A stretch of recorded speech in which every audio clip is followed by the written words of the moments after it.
ஈழத் தமிழ்நிலத்தின் வரலாறு, ஈழப் போராளிகள், இலங்கை அகதிகள் இவர்களை பற்றிய எந்த படமும் இதுவரை தமிழ் சினிமாவில் நேர்த்தியாக வந்ததில்லை. வெறும் நாடகங்களாக மக்களிடம் அனுதாபத்தை பெறும் நோக்கத்தோடு எடுக்கப்பட்ட படங்களாகத்தான் வந்திருக்கிறதே தவிர ஒரு நேர்மையான படைப்பாக இதுவரை எந்த படமும் வரவில்லை. அப்படியான ஒரு படம் தான் ஃப்ரீடம். இதற்கு முன்பு பல நல்ல படங்களை கொடுத்த சத்ய சிவாவே இந்த ஒரு சாதாரணமான ஒரு படத்தை தந்திருக்கிறார். ஃப்ரீடம் படம் எப்படி இருக்கிறது வாருங்கள் பார்க்கலாம்.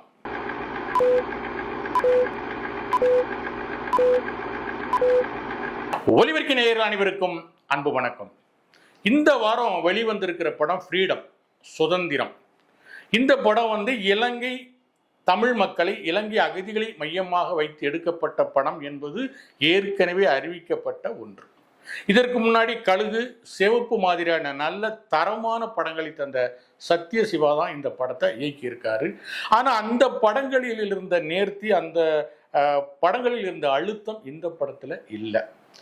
இந்த படம் எப்படி இருக்கு அப்படிங்கிறத சுருக்கமாக பார்ப்போம். அதாவது கதை என்னன்னா, 1995 ஆகஸ்ட் 15 வேலூர் கோட்டையில் அடைக்கப்பட்டிருந்த இலங்கை தமிழ் அகதிகள் சுரங்கம் அமைத்து தப்பித்து சென்றார்கள். சுமார் 43 பேர் தப்பிச்சதில் 21 பேர் மீண்டும் கைது செய்யப்பட்டார்கள்.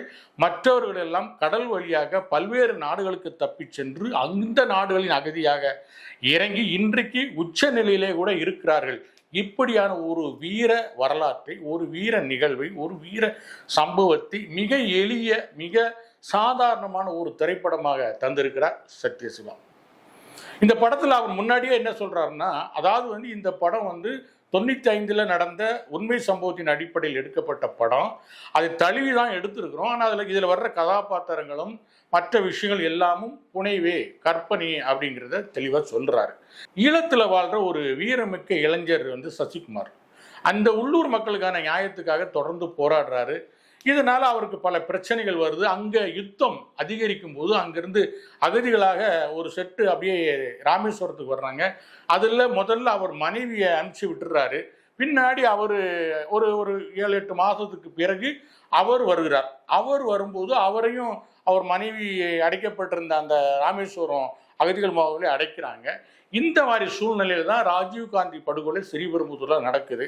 இந்த படுகொலையை ஒட்டி சந்தேகிக்கப்படும் நபர்கள் எல்லாரையும் வெவ்வேறு முகாம்களில் இருந்து, அதாவது திருச்சி முகாம், மதுரை முகாம், ராமேஸ்வரம் முகாம், இப்படி பல்வேறு முகாம்களில் சந்தேகப்படும்படியான இளைஞர்களை அழைத்து சென்று வேலூரில் உள்ள கோட்டையில் தற்காலிக சிறையாக மாற்றி அதை அகதிகள் சிறப்பு முகாம் என்ற பெயரில் அடைத்து வைக்கிறார்கள். கிட்டத்தட்ட ஒரு 100 பேர்கிட்ட அடைக்கப்படுறாங்க.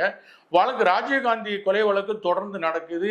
எந்த விசாரணையும் இல்லாமல், எந்த வழக்கும் இல்லாமல் தொடர்ந்து மிக மிக கொடூரமான சித்திரவதைகள் மூலம் அங்கே இலங்கை அகதிகள் அந்த வேலூர் கோட்டை முகாமில் அடைக்கப்பட்டிருக்காங்க. நித்தம் அவர்களுக்கு உனக்கு எதாவது தெரியுமா, உனக்கு எதாவது தெரியுமா, உனக்கு அவங்களுக்கு ஏதாவது சம்பந்தம் இருக்கா, நீ ஏதாவது பேட்டரி வாங்கி கொடுத்தியா, நீ ஏதாவது சாப்பாடு கொடுத்தியா, நீ ஏதாவது தங்க இடம் கொடுத்தியா, இப்படி கேட்டு டெய்லி 4 பேரை அடித்து துவச்சி அனுப்புது அந்த சிறை, அகதி முகாம் சிறை நிர்வாகம். கிட்டத்தட்ட ஒரு 4-5 ஆண்டுகள் இப்படி தொடர்ச்சியாக அவர்கள் உறவினர்களுடைய பார்க்க முடியாமல், மனைவி மக்களை கூட பார்க்க முடியாமல் அடைக்கப்பட்டு கிடக்கிறார்கள். எந்த விசாரணையும் இல்லை. இந்த ராஜீவ்காந்தி கொலை வழக்கு முடிவதற்கு 10-12 ஆண்டுகள் ஆகும் என்று சொல்கிறார்கள். எனவே அத்தனை காலம் வரை நம்ம இதில் அடைபட்டு கிடக்க முடியாது. நாம் எந்த தவறும் செய்யாமல் ஏன் இந்த முகாமில் அடைபட்டு கிடக்குன்னு சொல்லிட்டு அங்கு சுரங்கம் கிட்டத்தட்ட 1 வருஷமா சுரங்கம் தோண்டி அந்த சுரங்கம் வழியா வெளியேறி மதில் சுவர் ஏறி அகலில குதிச்சு தப்பிச்சு போறாங்க. இதுதான் கதை. இந்த கதைக்கு ஒரு ஒரு ஒரு சுற்றுச்சூழல் வேணும் இல்லையா? இதுக்காக சசிகுமார், அவருடைய மனைவி லிஜாமல் ஜோஸ் அப்படின்னு ஒரு குடும்ப பின்னணி, அவங்களுக்கு ஒரு குழந்தை, கர்ப்பமாக இருக்கும்போதே ஜெயிலுக்கு வந்துடுறாரு, குழந்தை பிறகுது, அதை குழந்தைய ஒரு பார்க்கல. இப்படியான ஒரு குடும்ப பின்னணி, ஒவ்வொரு அகதிகளுக்கும் பின்னாடி ஒரு குடும்ப பின்னணியை வச்சு அந்த குடும்ப சென்டிமெண்ட்டையும் சிறை கொடுமையும் அதிலிருந்து அவர்கள் தப்பிப்பதற்கான புத்திசாலித்தனமான எஸ்கேப் ஆகிற அந்த விஷயங்களையும் சேர்த்து, இந்த 3 விஷயங்களையும் சேர்த்து ஒரு படமாக தந்திருக்காரு சத்யசிவா. டூரிஸ்ட் ஃபேமிலிங்கிற படத்துலையும் சசிகுமார் இலங்கை அகதியாக தான் நடிச்சிருந்தார்.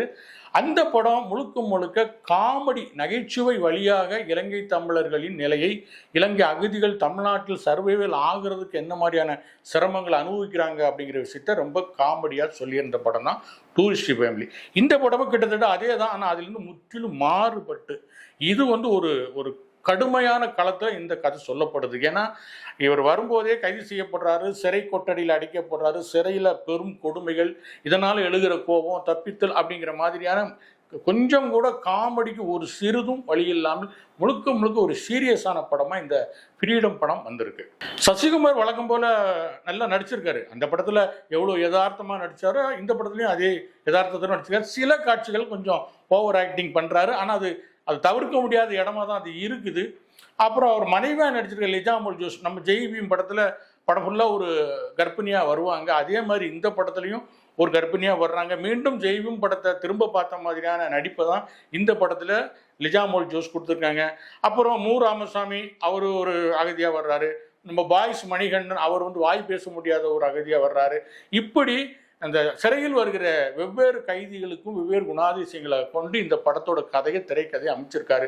முதல் பகுதி முழுவதுமே சிறை கொடுமைகள், அகதிகள் முகாமில் படும் துன்பங்கள் இவங்களை காட்டிவிட்டு இரண்டாவது பகுதியில் எப்படி தப்பிக்கிறாங்க, எப்படி சுரங்கம் தோன்றாங்க அப்படிங்கிற விஷயத்த சொல்லியிருக்காங்க. கிட்டத்தட்ட இது எல்லாமே நம்ம பல ஆப்பிரிக்க நாட்டு படங்களில் வருகிற மாதிரியான காட்சிகள் அமைப்புகள் இதில் இருக்குது. சில ஹாலிவுட் படங்களில் இருந்த சிறை காட்சிகள், அந்த ஹாலிவுட் படங்களை இம்ப்ரெஸ் ஆகியும் கூட சில காட்சிகளை இந்த படத்தில் வச்சிருக்காரு. ரெண்டாம் பகுதியில் அதாவது சசிகுமாரும் அவருடைய நண்பர்களும் தப்பிக்கிற அந்த சுரங்கம் தோண்டி அந்த தப்பிக்கிற விஷயம் ரொம்ப லாஜிக்காக தான் இருக்குது. இது இப்படி நடக்கும், இது சாத்தியமா அப்படிலாம் கேட்க முடியாத அளவுக்கு ரொம்ப லாஜிக்காக, ஏன்னா இது நடந்த விஷயம் தானே, அதனால ரொம்ப லாஜிக்காக எப்படி தோன்றாங்க, தோன்ற மண்ணை எங்கே போடுறாங்க, அகதிகள் தண்ணி உள்ளே வருது, அப்புறம் அடுத்து தோன்றாங்க, இப்படி கொஞ்சம் கொஞ்சம் கொஞ்சம் கொஞ்சமாக தோண்டி தோண்டி எப்படி எஸ்கேப் ஆகுறாங்கிற விஷயம் தான் ரெண்டாவது பேஜில் சொல்லப்பட்டிருக்கு. அது ரொம்ப அழுத்தமாக சொல்லியிருக்காங்க, ரொம்ப யதார்த்தமாகவும் இருக்குது. அவங்க எப்படி வெளிநாட்டில் தப்பிச்சு போகிறாங்க அப்படிங்கிறதும் ஏற்கனவே நடந்த சம்பவம் தான். அதை கொஞ்சம் மிகையாக காட்டி ஒரு வழக்கறிஞர் மாளவிகா அவினாஷ் உதவி பண்ணுற மாதிரி காட்டி அவங்கள எஸ்கேப் ஆகி வெளிநாடுகள் போகிற மாதிரி காட்டியிருக்காங்க. இது படம் கடுமையான பாதுகாப்பும் கட்டுப்பாடும் ஒரு பிரம்மாண்ட சுவர்க்கம் நிறைந்த ஒரு பகுதியிலிருந்து ஒரு 50 பேர் தப்பிச்சு போகிற விஷயம் சாதாரணமாக நடக்கிற விஷயம் இல்லை. இதற்கு கடின உழைப்பு அவங்களுக்கு இருக்குது. இது தமிழ் மண்ணில் இலங்கை தமிழர்கள் காட்டிய ஒரு வீரத்தின் ஒரு அடையாளமாக தான் இதை பார்க்கணும். ஏன் தப்பிச்சான், செய்யாத குற்றத்துக்காக சிறையில் இருக்கும்போது தப்பிக்கிறதுல தப்பு இல்லை அப்படின்னு தான் நம்ம எடுத்துக்கணும். அப்படிப்பட்ட ஒரு வீர நிகழ்வை எப்படிப்பட்ட படமாக எடுத்துருக்கணும். இதுவே ஹாலிவுட்டில் நடந்து அமெரிக்காவிலேயே வேற எங்கேயும் நடந்து இது ஒரு ஹாலிவுட்காரங்க எடுத்திருந்தாங்கன்னா அவ்வளோ பிரம்மாண்டமாக ரொம்ப நேர்த்தியாக எடுத்திருப்பாங்க. இந்த படத்தை பிரம்மாண்டமாக நிறைய பட்ஜெட்டில் அழகாக எடுத்திருக்க வேண்டிய படம். இதில் என்ன பண்ணுறாங்கன்னா ஒரு விஷயத்தை சொல்லி ஆகணும். இப்போ அகதிகள் முகால் நடக்கிற கொடுமைகளை சொல்லி ஆகணும், அதுக்கு 4 சீனு, சிறையில் நடக்கிற கொடுமைகளை சொல்லி ஆகணும், அதுக்கு 4 சீனு, தப்பிக்கிறது 4 சீனு, இப்படி இதெல்லாம் சொல்ல வேண்டுமே அப்படிங்கிற நோக்கத்துக்காக காட்சிகளை இட்டு நிரப்பி தான் இந்த படத்தை சொல்லியிருக்கு. அதனால தான் படம் முழுக்க நமக்கு எந்த இடத்துலையுமே ஒரு சின்ன ஃபீல் கூட வரல. ஐயோ இப்படி அடிக்கிறாங்களே, ஐயோ இவ்வளோ கஷ்டப்படுத்துகிறாங்களேங்கிற ஒரு சின்ன ஃபீல் கூட வரல. இதுக்கு இன்னொரு காரணம், அதில் வில்லனாக நடிச்சிருக்கிற அந்த மலையாள நடிகர் சுதேவ் நாயருங்கிறது போலீஸ்காரர், அதாவது அந்த மையத்தில் இருக்கிற உயர் போலீஸ் அதிகாரி நடிச்சிருக்காரு. அவர் வர்ற சீன் எல்லாமே வெறுப்பாக தான் இருக்குது. அதாவது என்னென்னா ஒரு இவங்க மேலே கோபம் கொள்றாங்கன்னா அவங்களுக்கு ஏதாவது தனிப்பட்ட முறையில் மோட்டிவ் இருக்கணும், அல்லது ஏதாவது வெறுப்புணர்வு இருக்கும். அவர் மலையாளிக்கும் தமிழர்களுக்கும் பெரிய வெறுப்புணர்வுலாம் கிடையாது.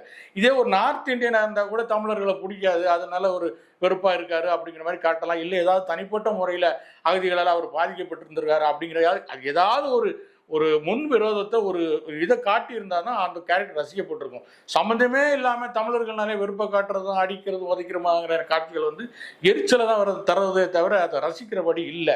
அதே மாதிரி எந்த காட்சியிலையும் உணர்வு பூர்வமாக நம்மளால் ஒன்ற முடியல. காரணம் என்ன, ஒரு கதையை சொல்லிடணுங்கிறத காட்சிகள் அடிக்கிட்டே போறாரே தவிர அந்த உணர்வுகளோட ஒன்ற முடியல. ரெண்டாவது கிட்டத்தட்ட இப்போ இலங்கை தமிழர்கள் தங்களுடைய நிலைகளெல்லாம் விட்டுட்டு அவங்க இந்த விஷயங்கள் எல்லாமே மறந்துட்டு இப்போ அவங்க ஒரு புதிய வாழ்க்கையை என்ன கஷ்டமோ நஷ்டமோ ஒரு புதிய வாழ்க்கையை வாழ்ந்துகிட்டு இருக்காங்க. இதெல்லாம் அவங்க இப்போ நினைச்சு பார்க்க தயாராக இல்லை. அப்படிங்கிற சூழ்நிலை இந்த படம் பெரிய ஈர்ப்பை ஏற்படுத்தலை. ரெண்டாவது எல்லாத்தையுமே பிரபாகரன் படுகொலையில இருந்து இசைப்பிரியாவுடைய பாலியல் வன்கொடுமை வரைக்கும் எல்லாமே ஒரிஜினல் வீடியோவாகவே நம்ம பார்த்துட்டோம். வீடியோவை நிறைய பார்த்ததுனால இதை நடித்து காட்டுகிற அந்த செயற்கையான விஷயங்கள் நம்ம காட்சிகள் வந்து நம்ம மனசில் பதியலை. அதுவுமே இந்த படத்துக்கு ஒரு பெரிய மைனஸாக இருக்குது. ஏற்கனவே நம்ம சொன்ன மாதிரி தான், அதாவது என்னன்னா இலங்கை தமிழர்களை பற்றி படம் எடுத்தாலோ போராளிகளை பற்றி படம் எடுத்தாலும் ரொம்ப நேர்த்தியாக பெரிய பட்ஜெட்டில் அழகாக எடுங்க, இல்லைன்னா அதை விட்டுறலாம். ஏன்னா அது பிற்காலத்தில் அடுத்த ஜெனரேஷன் வந்து அதை உணர்ந்து அதை ஒரு பெரிய படமாக பெரிய பட்ஜெட் படமாக ரொம்ப நேர்த்தியாக தரட்டும். நம்ம இதை ஏதோ நம்ம பண்ணிடணும் அப்படிங்கிறதுக்காக அந்த ஒரு சம்பவத்தை எடுத்துக்கிட்டு அந்த சம்பவத்துக்கு உயிர்ப்பே இல்லாத மாதிரி. இப்போ என்னன்னா இந்த படம் வந்து சாதாரண ஒரு 50 பேர் ஜெயிலுன்னு தப்பிக்கிறாங்க, இதுதான் கதை அப்படிங்கிற மாதிரி ஆயிடுச்சே தவிர அந்த பின்னணி அந்த வேதனை இதெல்லாம் காட்சிகளாக இருக்க தவிர உணர்வு பூர்வம் மனசில் ஒட்டலை. ஆகவே நண்பர்களே, இனி வந்து யாருனாலும் சரி இலங்கை தமிழர்கள் சம்பந்தமாக ஈழப் போராளிகள் சம்பந்தமாக எந்த படம் எடுத்தாலும் முடிஞ்ச வரைக்கும் நேர்த்தியாக எடுங்க. இல்லைன்னா எவ்வளவோ சப்ஜெக்ட் இருக்கு, அந்த சப்ஜெக்டுகளில் கவனம் செலுத்துங்க அப்படிங்கிறது தான் நம்மளோட கருத்து. இந்த படத்துக்கு ஒலிபெருக்கியோட நட்சத்திர மதிப்பீடு 2.5. நடிகர்களே, உண்மை பேசுவோம், அதை உறக்க பேசுவோம். இந்த நிகழ்ச்சி உங்களுக்கு பிடிச்சிருந்தா லைக் பண்ணுங்க, ஷேர் பண்ணுங்க, சப்ஸ்கிரைப் பண்ணுங்க. நன்றி, வணக்கம்.